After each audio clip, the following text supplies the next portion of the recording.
All right. See, and the interview already started, by the way. Did it? So, yeah, totally. Oh. We're almost done. Okay, good. Really, if you think all right, well, great. Then we're done. I already feel much better. Now we don't have to talk about like how I grew up and. Nah, we'll save that for part 2. Okay. We'll do another one. Yeah, I like it, a follow-up. It could be a series. Yeah, you could be like, hey, following out Gina, this is where it's how far she's come. Gina now. Hey, let's talk about your progress. Yeah, exactly. Both in skiing. Yeah, I'm getting much better.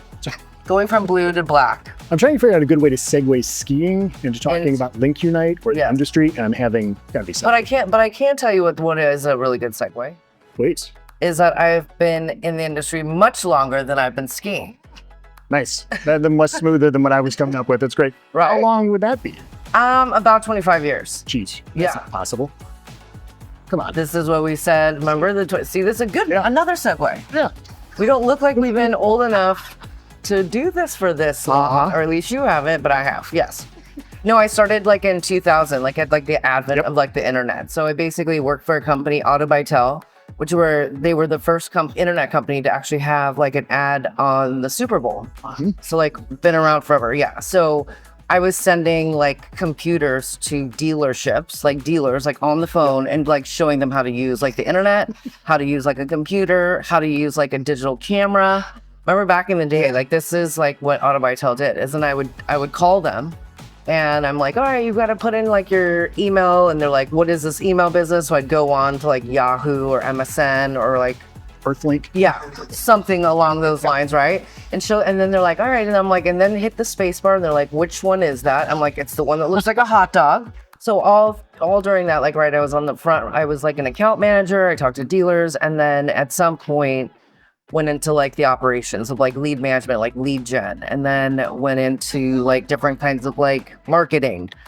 I've never been in an industry with so many like positive women, like, and I feel like this is one of my opportunities of like meeting ladies. I've kind of been in this like market for a long time, or like in this like vertical or like this type of business. They want to help you and they want to give you some of the secrets. Yeah, our space is, it is very unique in terms fluid. Of, but those relationships that you're talking about, because that's one of the common threads, is that, when you've been in the space for a couple of decades, there are people you are still friends with. Yes. They've worked at different companies and you've kind of crossed paths multiple ways, but you build these really strong bonds with certain people. Right. No, and that's what I'm thinking, is that it's such a small space. It feels really large at first. Like when you first come in, it's like 6 degrees of separation. You meet somebody and you're like, oh my God, I didn't realize that you guys knew each other. And then, right. And then you figure out that that's the way, and that's how you stay in an industry like this, right? Like this is how you stay somewhere for 20, 25 years, is that you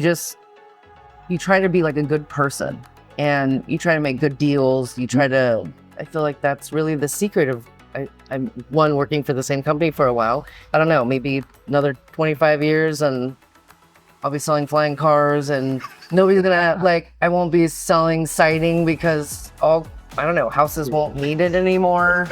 I'm not gonna need any more gutter guards because we're gonna figure out a way to suck out leaves. I don't know.